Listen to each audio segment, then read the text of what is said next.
Bienvenidos, hermanos, a nuestra segunda predicación de esta serie que hemos titulado Guerra, el arte de mantenerse despierto.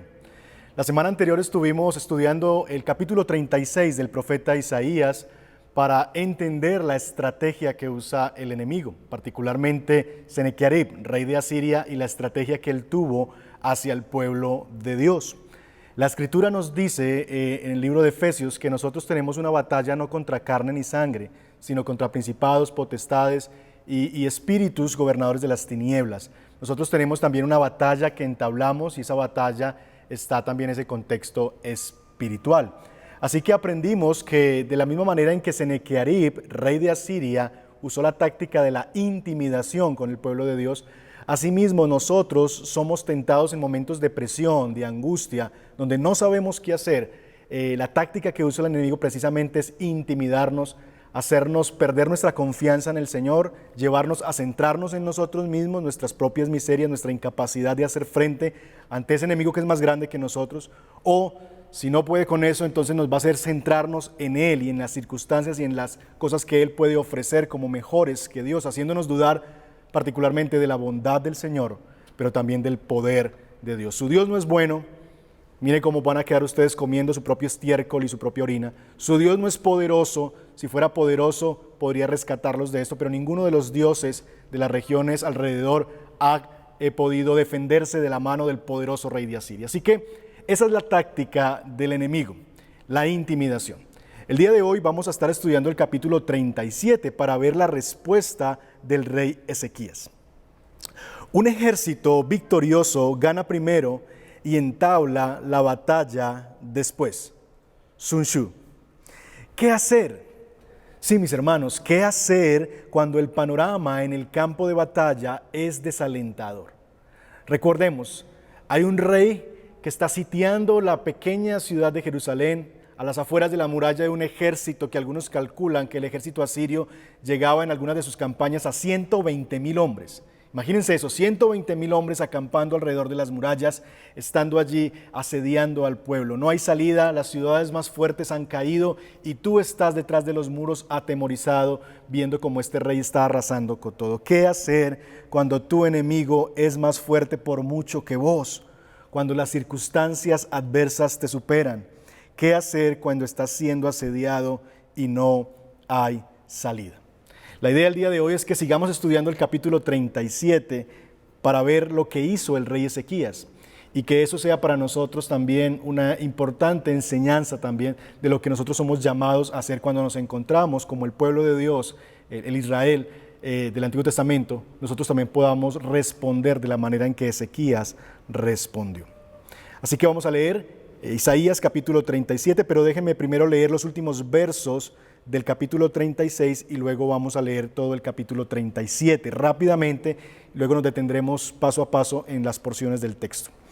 Entonces, después de que el Rabsaces dijo todas estas palabras y terminó de ofender y de blasfemar contra Dios y de intimidar, dice el texto bíblico en Isaías 36, 21, pero ellos se quedaron callados, hablando de la delegación que había salido a las puertas, y no le respondieron palabra alguna, porque el rey había mandado al pueblo diciéndole, no le respondan. Entonces, Eliaquim, hijo de Hilcías, mayordomo de la casa real, y el escriba Sebna y el cronista Joá, hijo de Asaf, fueron a Ezequías con sus vestidos rasgados y le relataron las palabras del Rabsaces. Así termina el capítulo 36. Capítulo 37. Cuando el rey Ezequías oyó esto, rasgó también sus vestidos, se cubrió de cilicio y entró en la casa del Señor. Entonces envió Eliaquim, mayordomo de la casa real, con el escriba Sebna y los ancianos de los sacerdotes cubiertos de cilicio al profeta Isaías, hijo de Amós. Y ellos le dijeron así a Isaías, así dice Ezequías, este es el día de angustia, de reprensión y de desprecio, pues hijos están para nacer, pero no hay fuerzas para dar a luz. Tal vez el Señor, tu Dios, oirá las palabras del Rabsaces, a quien su Señor, el rey de Asiria, ha enviado para injuriar al Dios vivo, y lo reprenderá por las palabras que el Señor tu Dios ha oído. Eleva pues una oración por el remanente que aún queda. Cuando llegaron los siervos de Ezequías ante Isaías, éste le dijo, así dirán a su Señor, Así dice el Señor, no temas por las palabras que has oído, con las que los siervos del rey de Asiria me han blasfemado. Voy a poner en él un espíritu, oirá un rumor y se volverá a su tierra, y en su tierra lo haré caer a espada. Entonces el Rabsacés volvió y halló al rey de Asiria peleando contra Limna, pues había oído que el rey había partido de Laquis, y les oyó decir acerca de Tirhaca, rey de Cus: ha salido a pelear contra ti. Y cuando lo oyó, Senequerib envió mensajeros a Ezequías diciendo, esta es la segunda delegación que envía ahora Senequerib nuevamente al rey Ezequías, rey de Judá, diciendo, así van a decir a Ezequías, rey de Judá: no te engañe tu Dios en quien confías, diciendo, Jerusalén no será entregada en manos del rey de Asiria. Tú has oído que los reyes de Asiria han hecho a todas las naciones, destruyéndolas por completo, ¿y serás tú librado? ¿Acaso los libraron los dioses de las naciones que mis padres destruyeron, es decir, Gozán, Harán, Resef y los hijos de Edén que estaban en Telasar? ¿Dónde está el rey de Hamad, el rey de Arfad, el rey de la ciudad de Sefarbaim, de Jena y de Iva? Entonces Ezequías tomó la carta de mano de los mensajeros y la leyó. Después subió a la casa del Señor y la extendió delante del Señor, y Ezequías oró al Señor y dijo, oh Señor de los ejércitos, Dios de Israel que estás sobre los querubines, solo tú eres Dios de todos los reinos de la tierra. Tú hiciste los cielos y la tierra. Inclina, oh Señor, tu oído y escucha. Abre, oh Señor, tus ojos y mira. Escucha todas las palabras que Senequerib ha enviado para injuriar al Dios vivo. En verdad, oh Señor, los reyes de Asiria han asolado a todas las naciones y sus tierras, y han echado sus dioses al fuego, porque no eran dioses, sino obras de mano de hombre, de madera y piedra. Por eso los ha destruido. Y ahora, Señor Dios nuestro, líbranos de su mano, para que todos los reinos de la tierra sepan que solo tú, oh Señor, eres Dios. Entonces Isaías, hijo de Amós, envió a decir a Ezequías, así dice el Señor, Dios de Israel, por cuanto me ha rogado acerca de Senequerib, rey de Asiria, esta es la palabra que el Señor ha hablado contra él. Y ahí empieza entonces la respuesta ya del Señor. Así que, hermanos, este es nuestro texto de predicación. Nuestro pasaje de la mañana de hoy sigue una estructura que es lo que se llama en la literatura hebrea una estructura quiástica, o quizás una manera mucho más fácil de entenderla, es tipo sándwich, con dos capas similares, arriba y abajo, y en el medio también capas que se corresponden entre sí. Ustedes lo ven ahí en pantalla. Tenemos en los primeros 4 versículos lo que Ezequías hace, que es acercarse a Dios, y también sobre el final del versículo 14 al versículo 20 lo que Ezequías hace. Estos son los dos marcos que encierran lo que tenemos en el centro. Lo que Ezequías hace al comienzo y lo que Ezequías hace al final. Y en medio tenemos lo que Dios pide que se haga, versos 5 al 7, y lo que el enemigo pide que se haga, versos 8 al 13. Así que esa estructura es la estructura del texto, por lo que vamos a usar esa estructura para nuestra predicación. Entonces, lo primero que nosotros vemos es lo que Ezequías hace, versos 1 al 4. Solamente déjenme leerlo nuevamente. Esta es la escena. Los delegados que estaban a las afueras de la ciudad hablando con el Rabsaces, estos 3 hombres que eran como la delegación política de Ezequías para negociar, hablar, regresan de nuevo y entran por las puertas de la ciudad. Dice el texto que se rasgaron las vestiduras y le relataron al rey, quizás en el salón real, las palabras de ofensa del Rabsaces. Entonces, dice el verso 1, que Ezequías, cuando oyó esto, también rasgó sus vestidos, se cubrió de cilicio y entró a la casa del Señor, seguramente al patio. Entonces envió a Eliaquín, mayordomo de la casa real, con el escriba Sebna y los ancianos de los sacerdotes cubiertos de cilicio al profeta Isaías, hijo de Amós. Y ellos dijeron, así dice Ezequías, este es día de angustia, de reprensión y de desprecio, pues los hijos están para nacer, pero no tienen fuerzas para dar a luz. Tal vez el Señor, tu Dios, oirá las palabras del Rabsaces, a quien el Señor, su Señor, el rey de Asiria, ha enviado para injuriar al Dios vivo, y lo reprenderá por las palabras que el Señor, tu Dios, ha oído. Eleva pues una oración por el remanente que aún queda. Lo primero que quisiera hacer notar, mis hermanos, es el cambio de estrategia de Ezequías. Si ustedes se dan cuenta, en el capítulo 36, lo que Ezequías ha tratado de hacer es un arreglo político, una negociación política al conflicto. Ha enviado una delegación a las afueras de la ciudad, un cronista, un secretario, ¿verdad? El secretario de gobierno, lo envía allí a poder hablar y negociar con este hombre, con el comandante del ejército. De hecho, nos dice la Escritura también en el libro de Reyes que quizás días antes a esta visita del Rabsaces afuera de los muros, Ezequías había enviado ya una ofrenda al rey Senequerib, 90 kilos de oro y 990 kilos de plata, como abonando el terreno, el camino para una futura negociación.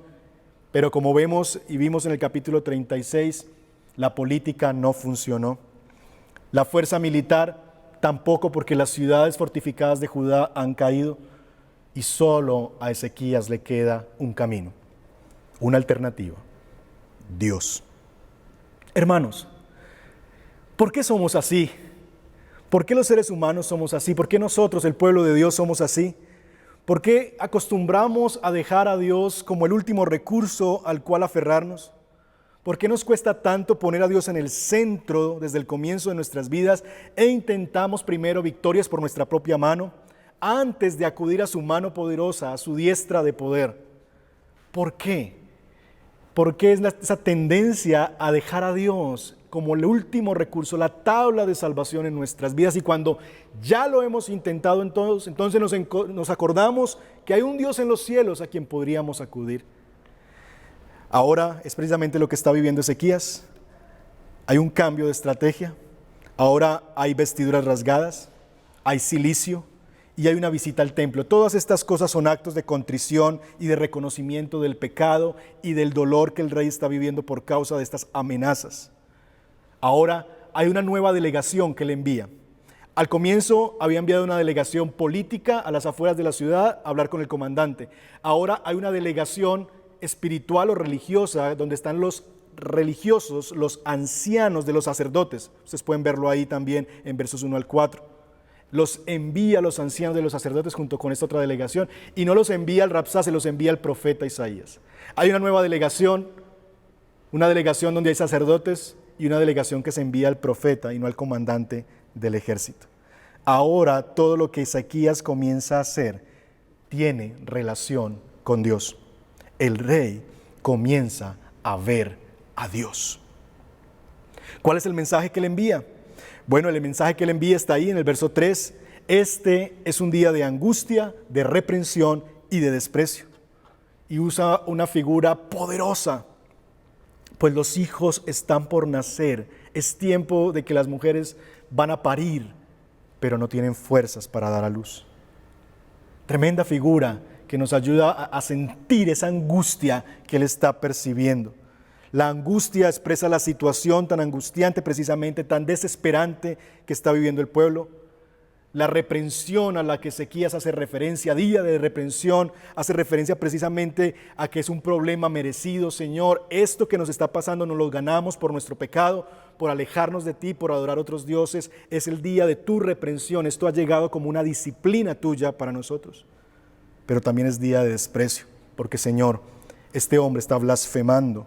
Se burla no solamente de nosotros, sino que se está burlando de ti como Dios de Israel. Isaías, básicamente lo que está diciendo es: Isaías, lo sé como rey, yo lo sé, que estamos en esta situación porque rechazamos el consejo de Dios y nuestros padres abandonaron al Señor. Pero allí afuera hay un hombre que amenaza con acabar con todo el pueblo de Dios. Isaías, por favor, eleva pues una oración para que quizás Dios salve al remanente que aún queda. Y aquí hay otra figura poderosa. Ya se está empezando a hablar de un pequeño remanente. ¿Recuerdan? Las ciudades fortificadas han sido destruidas. Lo único que queda es Jerusalén dentro de sus muros, la capital de un pequeño imperio, de un pequeño reino. Allí está un pequeño remanente, y por ese remanente es que Ezequías pide a Isaías orar para que Dios lo rescate. Mis hermanos, y esto nos da cuenta de que también nosotros hemos confiado más en nuestros recursos que en la oración. Ezequías agota primero las vías políticas, Ezequías agota primero las vías militares y tratar de probar si tiene cómo. y ahora por fin, entonces, echa mano de la oración. Nosotros también hemos decidido confiar muchas veces más en nuestros propios recursos que en la oración, en nosotros mismos que en Dios. Pero queda un remanente, dice Isaías, ruega a Dios por nosotros. ¿Qué hace entonces Ezequías? Muestra dolor, muestra arrepentimiento, se muestra humildad y rendición ante Dios. Él está diciendo: Dios, no tengo más a dónde ir, vengo a ti, no me queda más. Todos mis otros recursos no son suficientes, te tengo solamente a ti y vengo a ti. Eso es lo primero que hace Ezequías. Ahora, en segundo lugar, veamos lo que Dios pide que se haga, versos 5 al 7. Cuando llegaron los siervos del rey Ezequías ante Isaías, éste les dijo: así dirán a su Señor, así dice el Señor. ¿Notan ese juego de palabras? Ustedes le van a decir a su Señor que así dice el Señor. No temas por las palabras que has oído, con las que los siervos del rey de Asiria me han blasfemado. Escucha, énfasis añadido por mí: voy a poner en él un espíritu, oirá un rumor y se volverá a su tierra, y en su tierra lo haré caer a espada. ¿Qué es lo que pide Dios que se haga? Dios pide dos cosas. Número uno, no teman por las palabras que ustedes han oído. No se llenen de temor a causa de las palabras que Senequerib ha dicho. En cambio, escucha lo que yo te estoy diciendo. Y entonces da su mensaje profético de destrucción a Senequerib. Y es que, mis hermanos, en esto Dios está apuntando al corazón de la guerra, porque el campo de batalla en esta guerra es la mente, y las armas son las palabras. Hay una voz que ellos está escuchando el pueblo y que los lleva al miedo, al temor, a la zozobra, a la angustia, a la desesperación. Ni siquiera son las armas, todavía no se ha lanzado una sola flecha, todavía no se ha usado una sola espada, y ya el pueblo está temblando de miedo y el rey está temblando de miedo. La guerra no ha comenzado físicamente, pero ya comenzó, como ocurre en todas las guerras, a través de palabras e intimidación. Y Dios les dice: mire, el campo de batalla es la mente, y las armas de esta guerra son las palabras. No escuchen esas palabras, escuchen mi palabra. Ahora, mis hermanos, ¿por qué afirmo yo que el problema aquí que Dios está señalando es que el pueblo no ha escuchado a Dios? Quiero hacerles notar algo en el texto. Lo que Ezequías le está pidiendo a Isaías que haga es que ore, que interceda. Pero Isaías no ora, Isaías no clama. Inmediatamente escucha esa invitación a orar, Isaías responde con la palabra del Señor. ¿Por qué? ¿Por qué Isaías no intercede, sino simplemente dice: escuchen, así dice el Señor? ¿Saben por qué? Porque Dios ya le había dicho al pueblo antes, años antes, lo que había de ocurrir con Asiria. En Isaías 14, versos 24 y 25, Dios le ha dicho al pueblo: el Señor de los ejércitos ha jurado, ciertamente, tal como lo había pensado, así sucedió, tal como lo había planeado, así se cumplirá. ¿Qué? Quebrantaré a Asiria en mi tierra y la pisotearé sobre mis montes. Entonces su yugo se les quitará de encima y su carga será quitada de sus hombros. Dios estaba prometiéndole al pueblo de Dios, a Judá, que él iba a azotar, a quebrantar el poder de Asiria. Así que, mis hermanos, ellos ya habían escuchado las palabras de Dios, que Asiria no iba a prevalecer contra el pueblo de Dios. Sin embargo, le estaban dando cabida en su mente y en su corazón a las palabras de Senequerib y se habían olvidado de las palabras de Dios. Por lo que el profeta de Dios viene precisamente en su rol de profeta a recordarles lo que el Señor ya les había dicho. Porque, mis hermanos, es cuando perdemos a Dios de vista y dejamos de oír a Dios y poner su palabra en el campo de batalla de nuestra mente. Entonces es ahí cuando dejamos de hacer eso, de recordar las promesas de Dios, las palabras de Dios, de implantar esas armas en el campo de batalla de nuestra mente. Entonces es ahí cuando el enemigo, cualquiera que él sea, las situaciones que vivimos, Satanás, el mundo, la carne, ocupará posiciones en nuestra mente. Y entonces, si ocupa posición en nuestra mente, va a ocupar posición en nuestras emociones y va a ocupar posición en nuestras decisiones. ¿Por qué? Porque, mis hermanos, esta es una guerra de palabras. Y si la palabra de Dios no está en el centro, estoy camino a la destrucción. ¿Qué hace entonces Dios? ¿Qué es lo que Dios pide que se haga? Dios se pone a sí mismo en el centro. No teman a esas palabras, crean a las mías. En tercer lugar, veamos lo que el enemigo hace ahora. Versos 8 al 13. El Rabsaces volvió y halló al rey de Asiria peleando contra Limna, pues había oído que el rey había partido de Laquis, y les oyó decir acerca de Tijarca, rey de Cus, ha salido a pelear contra ti. Y cuando lo oyó, Senequiarib envió mensajeros a Ezequías diciendo. Entonces, ¿qué es lo que ha ocurrido?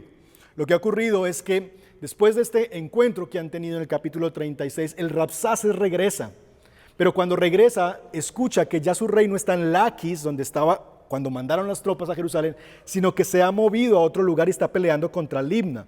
Entonces, el comandante, el Rabsaces, mueve sus tropas a este nuevo lugar y allí empieza una conversación y el rey Senequiarib, el rey de Asiria, envía de nuevo una delegación a amenazar de nuevo a Ezequías. Casi que el tema es, no les bastó con esto, no se rindieron con esto, simplemente se devolvieron. Bueno, aquí voy por segunda vez a intimidarlos y amedrentarlos. Vamos a ver si ahora sí me creen a mí. Y envía entonces mensajeros diciendo, así dirán a Ezequías, rey de Judá, no te engañe tu Dios en quien confías, diciendo, Jerusalén no será entregada en la mano del rey de Asiria. Tú has oído que los reyes de Asiria han hecho a todas las naciones, destruyéndolas por completo. ¿Y serás tú librado? ¿Acaso los libraron de los dioses de las naciones de mis padres destruyeron, es decir, Gozán, Harán, Resef y los hijos de Edén que estaban en Telasar? ¿Dónde está el rey de Hamad, el rey de Arfad, el rey de la ciudad de Sefarbaim, de Ena y de Iva? De nuevo, Senequiarib es muy predecible. No tiene otra cosa que hacer más que palabras altaneras y altivas para infundir temor en el pueblo de Dios, para que nuevamente el pueblo no se centre en las palabras de Dios, en lo que Dios ha dicho que va a hacer, sino que se centre en las palabras que Él ha enviado de destrucción y de engaño. Trata a Dios de engañador, Dios que los va a poder salvar. No se dejen creer de Ezequías, no te engañe, no Ezequías. Verso 10, no te engañe tu Dios en quien confías. Está tratando a Dios de engañador, de mentiroso. Recuerda, el campo de batalla es tu mente y las armas de esta guerra son las palabras. Así que, ¿qué es lo que hace el enemigo? Usa palabras altivas para infundir temor, para que el pueblo no se centre en Dios y se centre de nuevo en Él, su poder de arrasar a los demás pueblos, y se centre en su propia miseria. Ustedes no tienen con qué y su Dios no es poderoso para rescatarlos. Y entonces, finalmente, se nos narra lo que Ezequías nuevamente hace. ¿Recuerdan? Lo que Ezequías hace, así comienza nuestro texto, luego lo que Dios pide que se haga, luego lo que el enemigo pide que se haga y sobre el final, nuevamente, lo que Ezequías hace, nuestro sánduche. Versos 14 al 20. Entonces, Ezequías tomó la carta de la mano de los mensajeros y la leyó. Después subió a la casa del Señor, segunda vez que se nos refiere esto. Y ahora, esta figura preciosa extiende esa carta delante del Señor. Y Ezequías oró al Señor, aquí ora. Antes había pedido a Isaías orar, aquí está él orando. Oh Señor de los ejércitos, Dios de Israel que está sobre los querubines, tú eres Dios de todos los reinos de la tierra. Tú hiciste los cielos y la tierra. Inclina, oh Señor, tu oído y escucha, oh abre, oh Señor, tus ojos y mira. Escucha todas las palabras que Senequiarib ha enviado para injuriar al Dios vivo. En verdad, oh Señor, los reyes de Asiria han asolado a todas las naciones y sus tierras y han echado sus dioses al fuego porque no eran dioses, sino obras de manos de hombre, de madera, de piedra, y por eso han sido destruidos. Y ahora, Señor, Dios nuestro, líbranos de su mano para que todos los reinos de la tierra sepan que solo tú, Señor, eres Dios. Imaginen esta escena, por favor. Hay una carta de amenaza. Los mensajeros llevaron una carta escrita por el puño y letra de Senequiarib. Esto es una amenaza mucho más poderosa que la que había enviado antes con su comandante. Esta es una amenaza directa, puño y letra de Senequiarib, enviándole ahora al rey, diciéndole, te voy a acabar. El rey recibe esta carta, Ahí están los mensajeros del rey asirio delante esperando una respuesta. Ezequías lee la carta. Ellos están esperando a ver qué dice Ezequías, si envía una carta de respuesta o qué les manda a decir. Ezequías la lee y el texto nos dice que se va. Ezequías la lee y se va. Piensen por un momento que en los mensajeros, cuando los mensajeros que había mandado Senequerib, rey de Asiria, regresen donde su rey y le pregunte el rey, ¿qué ha dicho Ezequías? Nada. ¿Cómo así que nada? Nada. Él leyó la carta y se fue. ¿Qué se fue a hacer Ezequías? Ezequías se fue a orar a Dios. A orar a Dios. ¿Cuál fue la respuesta de Ezequías cuando no sabía qué hacer? Oró a Dios. Mis hermanos, mientras que no sepas que la vida es una guerra, no podrás saber la razón de la oración. John Piper. Mientras que nosotros como creyentes no nos demos cuenta que esta vida en la que estamos es una guerra, no vamos a podernos darnos cuenta de la razón por la que Dios nos dejó la oración. Ezequías ora a Dios como su arma poderosa en esta batalla. Ahora, ¿cómo oró Ezequías? ¿Qué dice en su oración? Que podamos nosotros aprender de esta oración. ¿Qué cosas menciona Ezequías aquí en su oración? ¿Hay cambios? Desde ese primer momento en que él se acerca a Dios, versos 1 al 4, y ahora en ese nuevo acercamiento que él hace a Dios en los últimos versos, ¿hay un cambio? Sí hay un cambio, hay varios cambios. En la primera oración, Ezequías, en la primera búsqueda de Dios, Ezequías no ora, manda a los mensajeros a que le pidan a Isaías que ore. En la primera oración, lo que dice Ezequías es que Isaías le pida al Señor su Dios, al Dios del profeta, que ore e intervenga. Ahora Ezequías está refiriéndose a Dios como nuestro Dios, como nuestro Señor. Hay cambios, hay una apropiación de mi responsabilidad personal como rey de ir a Dios, de recordar el pacto, de que Él no es el Dios del profeta, Él es el Dios de Israel, porque Israel es la nación del pacto. Hay muchos cambios que vamos a ir viendo en el transcurso de la predicación. Lo primero que Él hace es que pone a Dios en el centro en esta oración. Esta es una oración dios-céntrica. En el verso 16, nosotros vemos también esta realidad. ¿Se han dado cuenta que aun cuando nosotros, hermanos, estamos orando, podemos estar centrados en nosotros mismos y no en Dios? Esta es una oración, por el contrario, diocéntrica, donde poco dice Ezequías de él mismo o de la situación. Él se enfoca en el carácter de Dios, en las promesas de Dios, en lo que Dios es y en lo que Dios hace. Mis hermanos, esa es la oración de un creyente que está en la guerra. No enfocada en sí mismo, enfocada en Dios, porque en Él es que está el poder. Él es nuestro vencedor que saldrá a la batalla, por lo que nos enfocamos en Él y no en nosotros. Y es lo que vemos en la oración de Ezequías. Por ejemplo, aquí hay un hombre con un gran ejército, más de 120,000 hombres. Un ejército, los asirios, que son los primeros en la historia en usar armas de hierro, tienen la mejor tecnología de un ejército conocida hasta entonces. ¿Y sabes cómo ora Ezequías? Cuando ve a esos ejércitos de 120,000 hombres empuñando armas de hierro, catapultas y demás armas de asedio que ellos tienen. Oh Señor de los ejércitos. Aquí hay un hombre que se burla de los dioses de las naciones y Ezequías ora, Dios de Israel.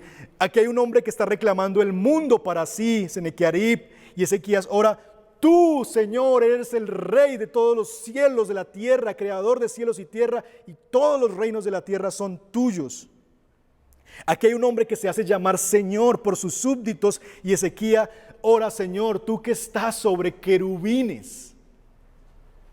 Oh, mis hermanos, esta es una oración de alguien que entiende que Dios es el centro. Ezequías le recuerda a su alma quién es Dios, su honra, su honor, su prestigio, su dominio, su gloria. Senequerib es un gusano al lado del Señor. Luego, Ezequías apela al carácter de Dios y le dice, Dios, inclina tu oído, abre tus ojos y mira. La pregunta es, ¿qué es lo que invita a Ezequías a mirar a Dios? ¿Qué es lo que lo invita a escuchar? Verso 17, inclina, oh Señor, tu oído y escucha, abre, oh Señor, tus ojos y mira, escucha, no mi oración, todas las palabras que Senequerib ha enviado para injuriar al Dios vivo.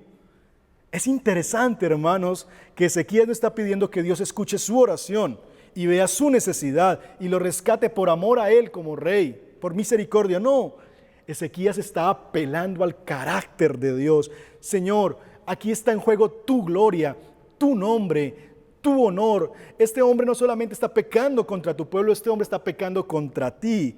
Y Ezequías entonces le recuerda a Dios, Dios, esto no se trata de nosotros.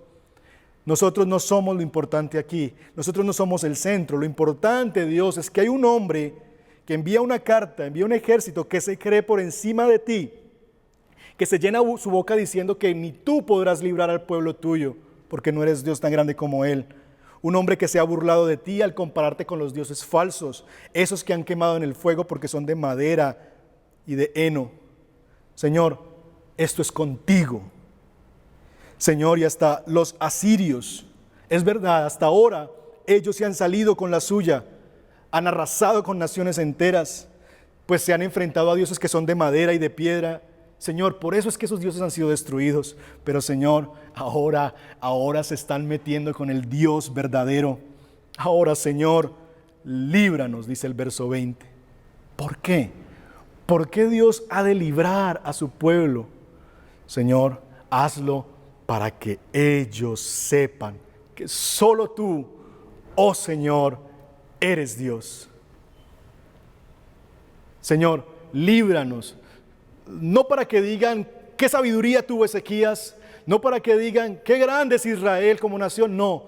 Señor, líbranos para que ellos vean una cosa que es ciertísima, que solo tú, oh Señor, eres Dios, que tú eres el Dios verdadero, porque Dios es el centro. Y aquí tenemos a un hombre que en su oración entiende que Dios es el centro.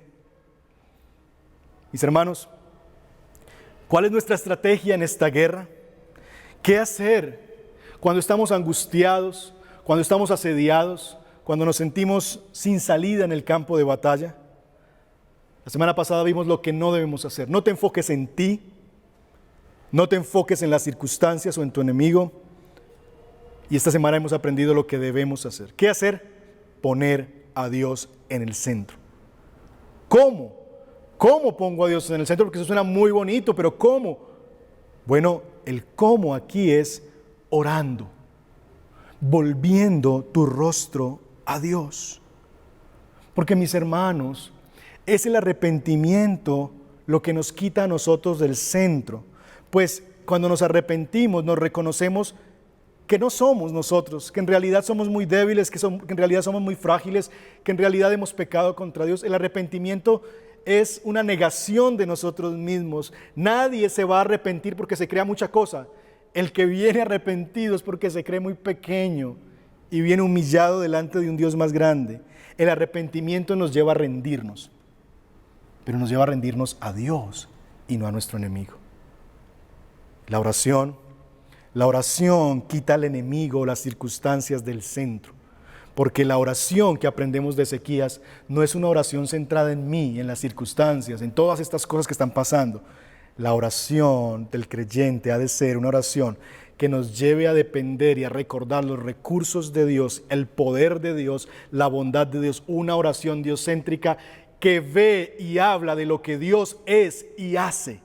Una oración que se centra en Dios y no en mí, no en sino en Él es, Él ha dicho, yo recuerdo su palabra, estas son sus promesas. Esa oración que saca las circunstancias, que saca al enemigo del centro y pone a Dios en el centro. Hermanos, nosotros vivimos tiempos difíciles, hay presiones gigantescas. Sin embargo, yo quisiera que tú recuerdes que si algo te trae de vuelta a Dios, es un regalo, sin importar si viene envuelto en aflicción. Si algo te trae de vuelta a Dios, es un regalo, no importa si viene envuelto en papel de aflicción. Es el anuncio de destrucción lo que trajo a Ezequías rendido ante Dios. Es el saberse ya en una situación desesperada y angustiante donde no tiene dónde más ir, lo que ha traído al hombre de Dios, al rey, de rodillas delante de su Dios.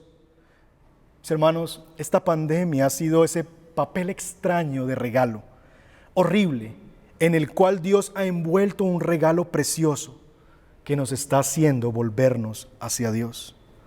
Por lo que mi llamado para ti es a que no desperdicies tu pandemia, la pandemia. No la desperdicies para la autocompasión o la autoconfianza, para el relajo hogareño. Usa esta aflicción para rasgar tus vestidos y volverte a Dios, reconociendo tu bancarrota y acudiendo a sus inagotables recursos y poder. Mis hermanos, la invitación en medio de esta situación desesperante, entre estar entre la espada y la pared, es a orar a Dios, a ir a Dios. ¿Saben por qué? Porque la oración es una declaración de impotencia que potencia. Eso es la oración, una declaración de impotencia que potencia, porque el orante llega delante de Dios de rodillas, reconociendo que Él necesita a Dios, que Él no tiene, que Él no es, que Él depende enteramente de la ayuda de su Dios. Pero el orante sale de allí recordando que Dios sí puede, que Dios sí tiene, que Dios está conmigo. La oración es una declaración de impotencia que potencia. El orante llega impotente y sale lleno de la verdad de Dios, recordando que Dios sí puede, que Dios sí tiene y que Dios está de su lado. Dios está conmigo. Y este es el punto. ¿Está Dios contigo? ¿Está Dios contigo? Amigo y amiga que nos ves, quizás nos sintonizas esta mañana por primera vez, o que has estado siguiendo lo que hacemos y que estás ahí quizás sensible a las cosas de Dios, buscando cosas espirituales, mensajes de esperanza, de ánimo en estos tiempos. Yo no vengo delante de ti como un vendedor de humo, como un influencer que te quiero dar un mensaje positivo pero falso. Yo no vengo a decirte aquí, Dios está contigo, confía que Él está contigo, Él está de tu parte, y si Dios está contigo, ¿quién contra ti? No, ¿sabes por qué? Porque decirte que Dios está contigo si tú no estás con Jesús es falso. Dios está del lado de aquellos que están del lado de su Hijo. El Evangelio de Juan dice que esta es la causa de la condenación, que la luz vino al mundo, pero el mundo prefirió las tinieblas que la luz. La causa de la condenación, la causa de la pérdida en la batalla, la causa de la ruina en la guerra, es que habiendo Dios enviado a su Hijo Jesucristo para luchar, para vencer en esta batalla y estar dispuesto a vencer a la misma muerte en tu lugar y ponerse en la cruz en tu lugar, tú preferiste seguir tu vida y amar las tinieblas más que a la luz. De tal manera, mis hermanos, que si no te has arrepentido, amigos que nos escuchan, si no te has arrepentido de tus pecados y no has confiado en Jesús, Dios no está contigo. Dios está contra ti. La Biblia dice que somos enemigos de Dios por causa de nuestro pecado. Nosotros no somos. La razón por la que Dios defendió a Israel, y lo vamos a ver la próxima semana, versos 21 en adelante, es porque Israel estaba dentro de un pacto, de un compromiso de Dios de amar y de cuidar a su pueblo. Pero era la razón por la que Israel podía acudir a su Dios. Ellos son la nación del pacto, y yo seré a ellos su Dios y ellos serán mi pueblo. Pero si tú no estás del lado de Jesús, Dios no está en pacto contigo. Él vino a inaugurar un nuevo pacto y te está invitando a entrar a ese nuevo pacto. Dios envió a Jesús a reconciliar al mundo con Él. ¿Cómo puedes tener entonces certeza de que Dios está contigo? La Escritura dice más: a los que le recibieron, a los que creen en su nombre, les dio el derecho de ser llamados hijos de Dios. La única manera en que tú puedes llegar a estar del lado de Jesús y entonces tener esa reconciliación con Dios, ya no ser más enemigo de Dios, sino estar en amistad con Dios, es que tú puedas venir a Jesús en arrepentimiento y fe, creas en su nombre, te arrepientas de tus pecados y pongas tu confianza en el campeón de Dios. Debes arrepentirte de tus pecados, confiar que el sacrificio de Jesús es suficiente y es lo que te presenta justo delante de Dios. Tu primera oración, entonces, mi amigo y mi amiga, deberá ser una de arrepentimiento y de confesión. Ven a Jesús. Entra en nueva relación con Dios por medio de Jesús. De tal manera que entonces Dios esté contigo también.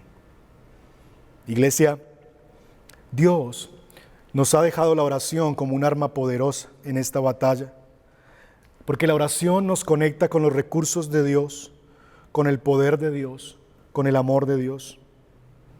La oración eficaz es una que se centra en Él, que se centra en sus atributos, que se centra en sus promesas, que se centra en su gloria, que se centra en su honor y en su poder. Nosotros, los creyentes, no somos llamados a empuñar las armas.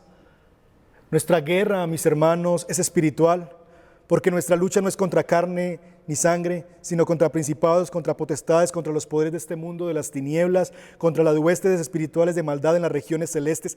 Ahí está el campo de batalla. Esos son nuestros enemigos, por lo que nuestras armas son espirituales.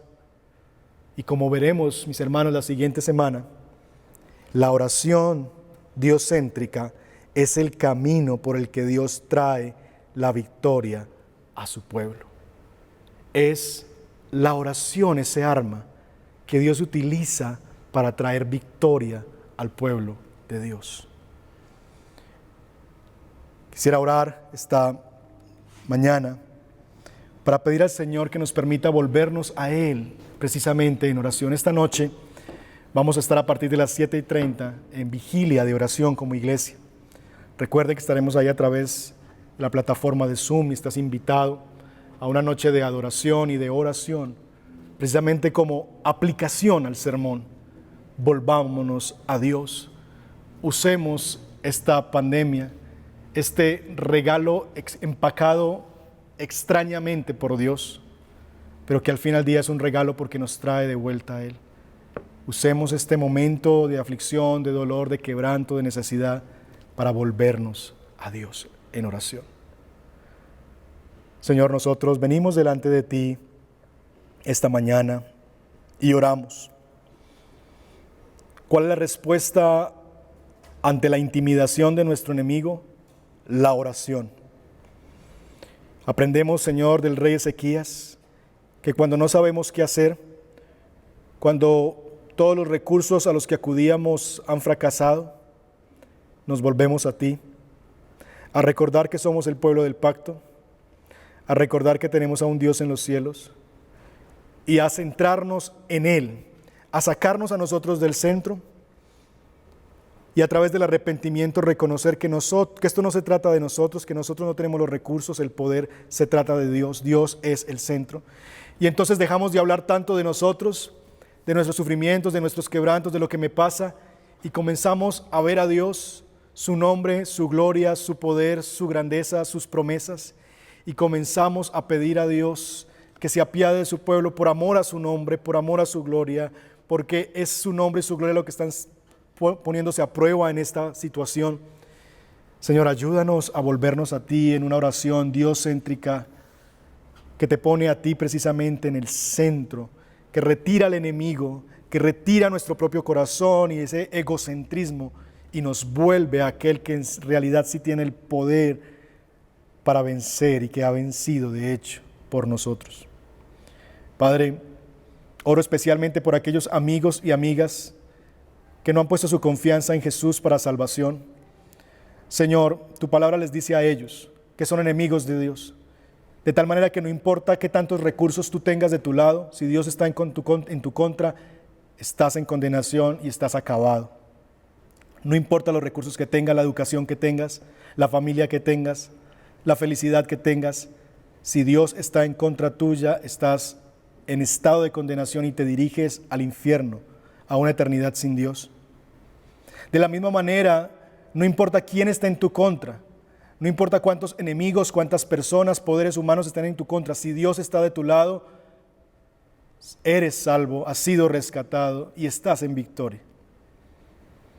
Porque no importa quién está, si está de tu lado el Señor, tú eres más que vencedor. Por lo que te animo a ti, querido amigo y amiga, que vengas al Señor esta mañana en oración y reconozcas tus pecados, porque la Biblia también dice que hay una manera y un camino en el que tú puedes dejar de ser enemigo de Dios y reconciliarte con Dios, y es por medio de Jesús, nuestro Señor, que vino a la cruz del Calvario a morir y a reconciliar a los pecadores con Dios, porque Él quitó la culpa que tú tenías. Él murió por los pecados que te alejaban de tu Dios. Él se convirtió en el camino de vuelta al Padre. Y hoy puedes transitar a través de Jesús, en su nombre orar. Si te arrepientes de tus pecados y pones tu confianza en Él para salvación. Señor, recuérdanos como iglesia que la oración es el arma que tú nos has dejado, porque no tenemos una guerra contra poderes humanos. Nuestra guerra, Señor, se vive en el mundo espiritual y tenemos guerra interna con nuestra propia alma, nuestra carne que se quiere apoderar de nosotros y hacernos volver, Señor, a nuestro vómito, a revolcarnos nuevamente en el lodo, como el cerdo, como el perro, Señor, lo hace. Nosotros tenemos esa lucha con nuestra propia carne y naturaleza. Pero también, Señor, luchamos contra un mundo desconocido de tinieblas, Satanás, que nos quiere acomodar a los deseos de este mundo, que nos quiere amoldar a los deseos de este mundo, que nos quiere hacer vivir para la arrogancia de los ojos, la pasión de la vanidad de la vida. Señor, tenemos una lucha y la única manera en que nos vamos a mantener en pie es usando el recurso que tú nos has dado, y es la oración. Porque hasta que no entendamos que la vida cristiana es una guerra, no sabremos apreciar el valor de la oración. Porque la oración es el arma más poderosa que tú nos has dejado para esta batalla.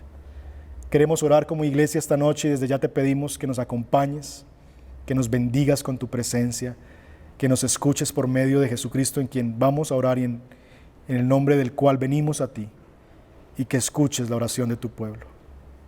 Bendice tu iglesia, Señor, bendice las familias, bendice a nuestros enfermos, bendice a los que sufren, y haz, Señor, que nos volvamos a ti en oración para verte a ti, dejar de vernos a nosotros mismos y dejar de ver a nuestro enemigo. Te lo pedimos en Cristo Jesús. Amén.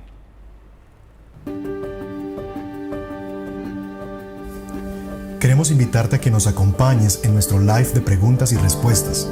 Estaremos a las 5 de la tarde en Facebook y YouTube para responder a tus interrogantes y profundizar juntos en la predicación. Te esperamos.